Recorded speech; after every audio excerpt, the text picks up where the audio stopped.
Welcome to the Chapter 5 lecture series over analytic trigonometry. This particular lecture is 5.1, and we will be verifying trigonometric identities.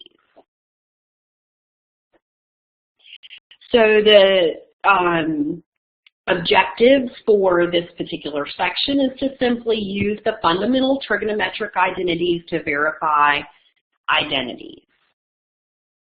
Okay, so these are the fundamental identities. We have reciprocal identities, quotient identities, Pythagorean identities, and even odd identities. And these were all discussed throughout Chapter 4. So this is nothing new here. We're just going to learn new ways to use these things throughout this chapter. So this slide right here is simply for reference. This is also listed in your notes if you're following along and filling out your note sheets while you watch this lecture.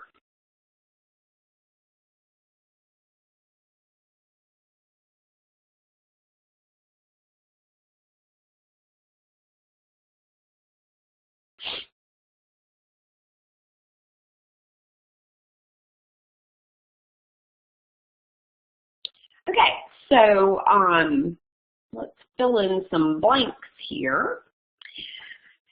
To verify an identity, we show that one side of the identity can be simplified so that it's identical to the other.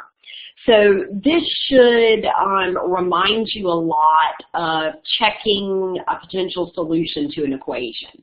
When you solve an equation, you end up with your isolated variable equals some value or expression, and then you do a process called checking the equation. So you plug that back in to the original equation and simplify down both sides of the equation to see if you equal out to the same thing on both sides. We will not be solving equations in this particular section. We don't do that until 5.5. So you're going to be working down each side of the equation independently. So each side of the equation is manipulated independently.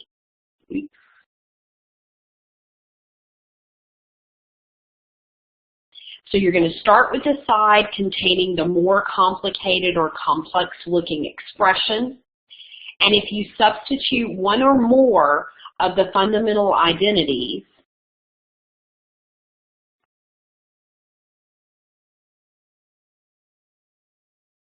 IES, on the more complicated side, you'll often be able to rewrite it in the form that's identical to the other side, hence verifying that those two things are equal.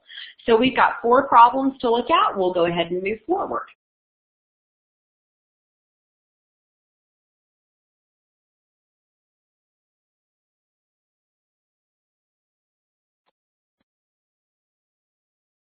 Okay, so the first thing I'm going to do is just write the fundamental identities that are pertinent to this particular problem. So when I was working through these problems on my own, I found it necessary to know that according to our reciprocal identity, that the cosecant of x is equal to 1 over the sine of x. And I also needed to know from the quotient identities that the tangent of x is equal to the sine of x divided by the cosine of x. All right, so we start with our original problem, the cosecant of x times the tangent of x. And we're trying to verify that that left-hand side is equal to the secant of x. So the first thing I'm going to do is use the information that I have off to the right. I know that the cosecant of x is the same exact thing as 1 over the sine of x, so I'm just going to replace that. And I also know that the tangent of x is equal to the sine of x divided by the cosine of x. So I have 1 over the sine of x, which is the same thing as the cosecant of x, being multiplied with the sine of x divided by the cosine of x. And that equals the secant of x. Well, I'm trying to verify that that equals the secant of x. So I'm not going to take things from side to side. I'm just going to simplify down that left-hand side to see if I can get it to equal out. And I can divide the sine of x by the cosine of x. And that leaves me, you multiply fractions straight across, 1 over the cosine of x equals the secant of x. And I probably should have included this off to the left-hand side as well. We find from our reciprocal identities that the secant of x is equal to 1 over the cosine of x. So notice we already have that relationship set up. So I am free to rename 1 over the cosine of x as the secant of x, hence verifying our identity here. Secant of x equals secant of x. That's what we were trying to get to make sure that those two sides match up with each other. And we have 3 more problems to work like this.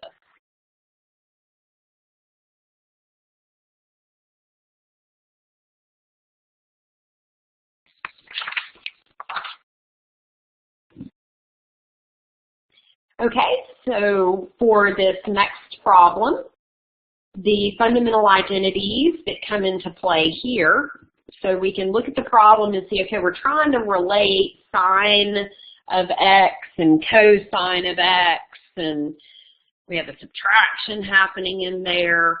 So the Pythagorean identity that I found helpful in this was the sine squared of x plus the cosine squared of x equaling 1, and that's a Pythagorean identity. I'm going to go ahead and rearrange this because once we get through this problem, you will find it beneficial to look at this equation as sine squared of x equaling, well, if I subtract the cosine squared of x from both sides, I get 1 minus cosine squared of x. And that will be very helpful with this particular problem. So we start out with the sine of x minus the sine of x times the cosine squared of x. And we're trying to verify that that is the sine cubed of x. So notice, on the left-hand side, which is the more complex side that we're going to try to simplify, I have a factor of sine of x in both of those terms. So I can factor the sine of x out, and when I do so, I'm left with 1 minus cosine squared of x. And once again, I'm trying to verify that that's the sine cubed of x. Well, also take note that we just rearranged that Pythagorean identity to show that the sine squared of x is equal to 1 minus cosine squared of x. So at this point, I can replace 1 minus the cosine squared of x with its equivalent expression, sine squared of x. And that is still, we're still trying to see if that equals sine cubed of x. Well, it certainly does. We have sine of x times sine of x times sine of x. That's cubing the sine of x, so that entire left-hand side equals the sine cubed of x. Once again, verifying that identity.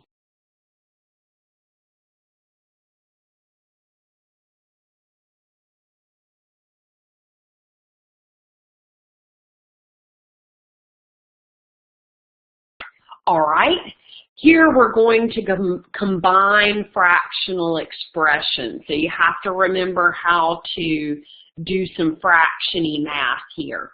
And I'll just point out that we are trying to verify that that left-hand side is equal to 2 times the cosecant of x. I'm just going to let the right-hand side of the equation sit by itself for a moment, and I'm just going to work with the left-hand side because I need quite a bit of room to work with this one, with all of the fractional math.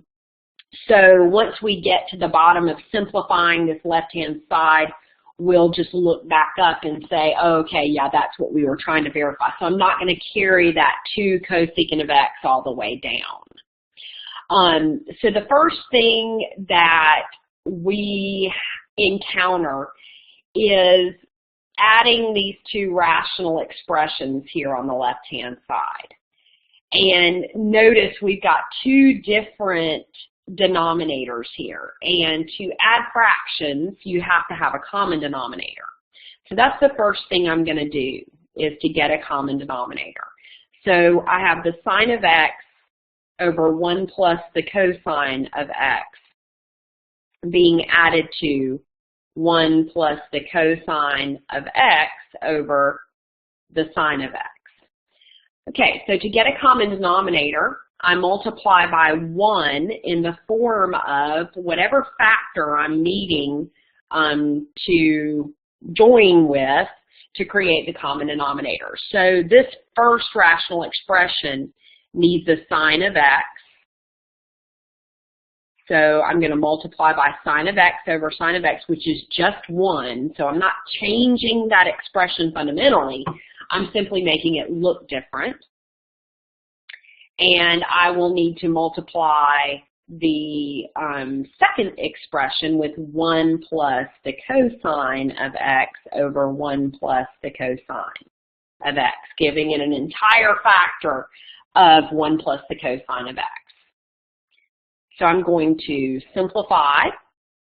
I now have this common denominator of sine of x times 1 plus the cosine of x. And let me just color code this here for y'all real quick.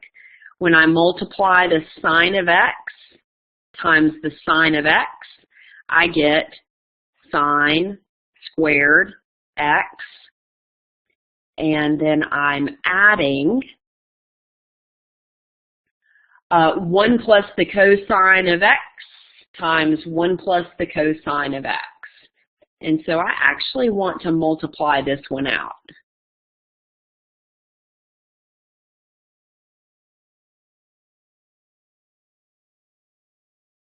So I need to do this distribution here. 1 times 1, 1 times the cosine of x times 1, and cosine of x times the cosine of x.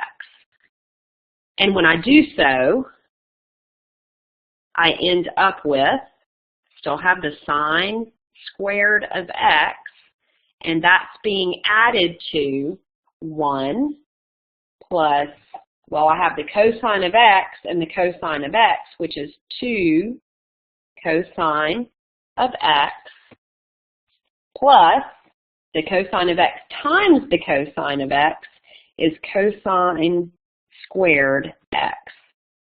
And that is still over the denominator, sine of x times 1 plus the cosine of x.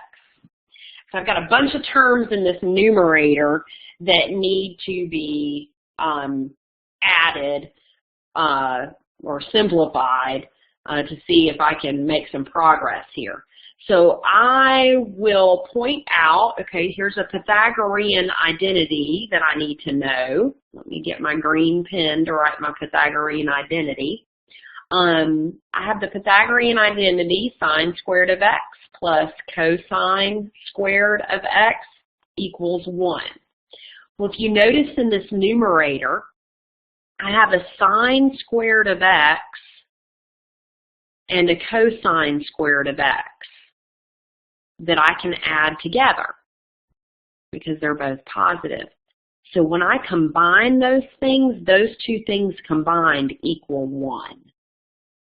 So the first step in my simplification of that numerator, I have 1, that's the sine squared of x plus the cosine squared of x. And then I just have whatever's still left in the numerator, plus 1 plus 2 times the cosine of x. And that's being divided by the sine of x times 1 plus the cosine of x. I can combine my constants there in the numerator, and that gives me 2 plus 2 cosine of x over the sine of x times 1 plus the cosine of x.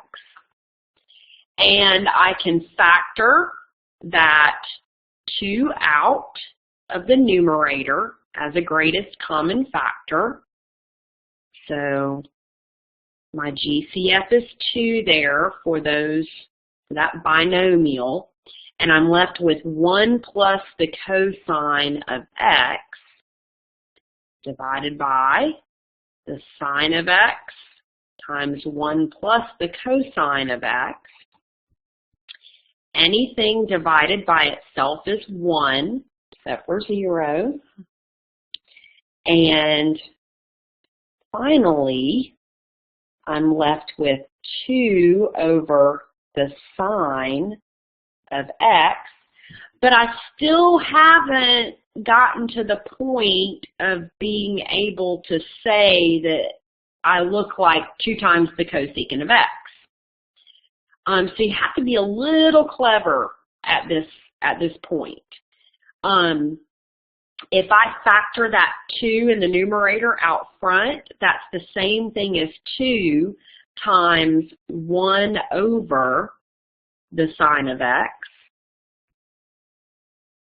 And I know from my reciprocal identities that 1 over the sine of x is equal to the cosecant of x. That's what we needed to get to. So now I can call 1 over the sine of x the cosecant of x.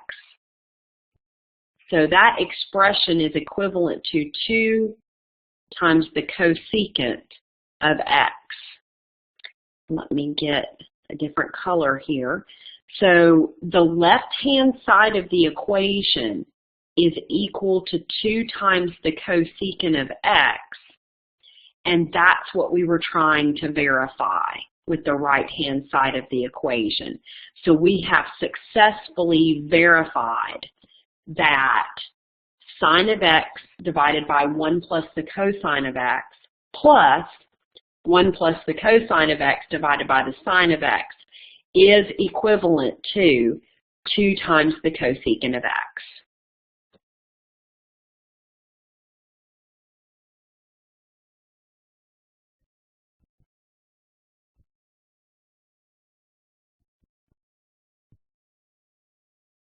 And this is the last problem that we have to look at here. And so notice that we're having to work with both sides separately to verify this identity. So, pardon me, I'm just going to split my screen in half here. And I'll work with, obviously, the left side of the equation over here and the right over here, just to verify that these things equal out to the same expression on both sides. So on the left-hand side, I have 1 over 1 plus the sine of theta, and I'm adding, let me leave some room there to get my common denominator, since I'm having to add those rational expressions, plus 1 divided by 1 minus the sine of theta. So I'm just going to work with the left-hand side here for a moment. So I've got to get a common denominator to be able to add those rational expressions. This first term needs an entire 1 minus the sine of theta. And the second term needs a 1 plus the sine of theta.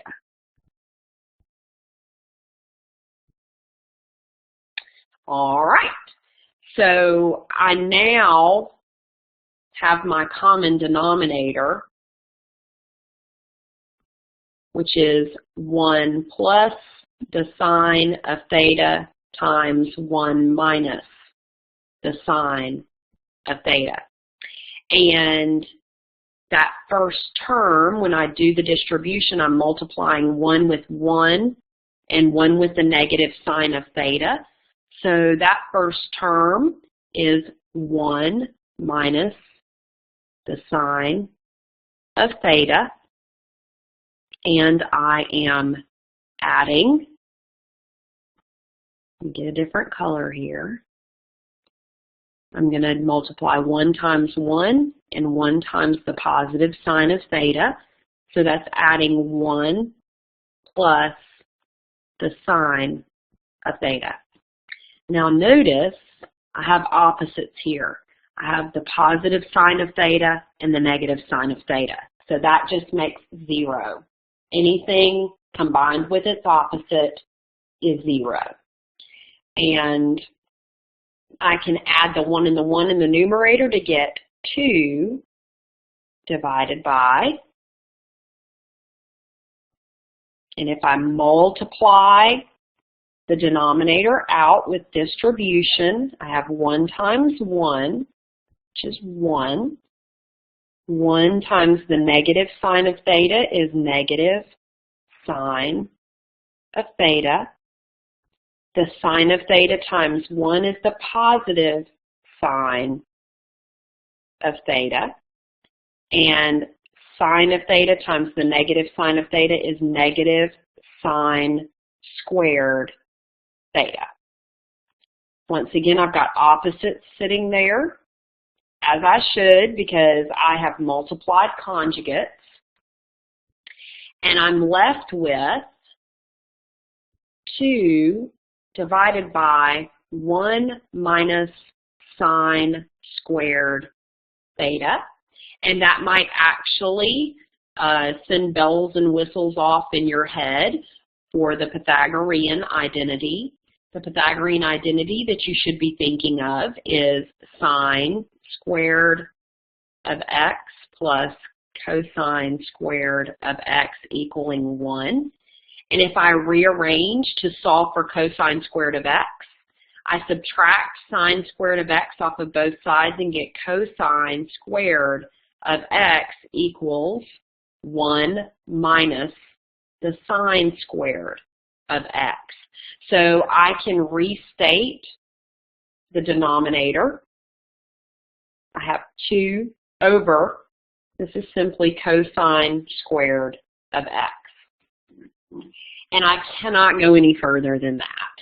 So now my task is to work with the right-hand side of the equation and see if I end up with 2 over the cosine squared of x. So that's exactly what I'm going to do. I start out with 2 plus 2 times the tangent squared of theta.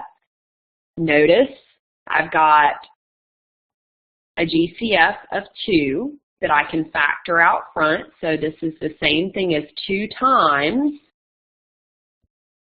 1 plus the tangent squared of theta.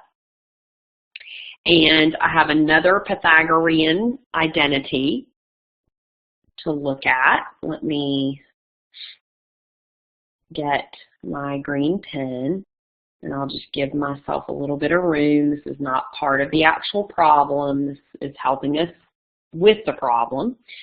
So I have the Pythagorean identity that 1 plus the tangent squared of theta is equal to the secant squared of theta. So I found it helpful to replace 1 plus the tangent squared of theta with the secant squared of theta. It is also helpful to know the reciprocal identity that the secant of x is equal to 1 over the cosine of x. So now we're getting somewhere here. The secant squared of theta is the exact same thing as the secant of theta times the secant of theta. And over here I see the secant of x is equal to 1 over the cosine of x. So this is 2 times 1 over the cosine of theta times 1 over the cosine of theta. When I'm dealing in fractions, I like for everything to look like a fraction, so that's 2 over 1. You multiply fractions straight across. So I have 2 times 1 in my numerator, which is 2. And then I have 1 times the cosine of theta times the cosine of theta, which is cosine squared theta. And sure enough, we have verified that both sides of this scary-looking equation actually equal out to the same thing, which is 2 over the cosine squared of actually I wrote x on the left-hand side, and it should be a theta. We're dealing with theta. There we go. So cosine squared of theta. And that's all I have for you for this. This just takes practice. And my advice to you is to have that reference chart of all the fundamental identities sitting right in front of you as you go through the homework for this section. Good luck.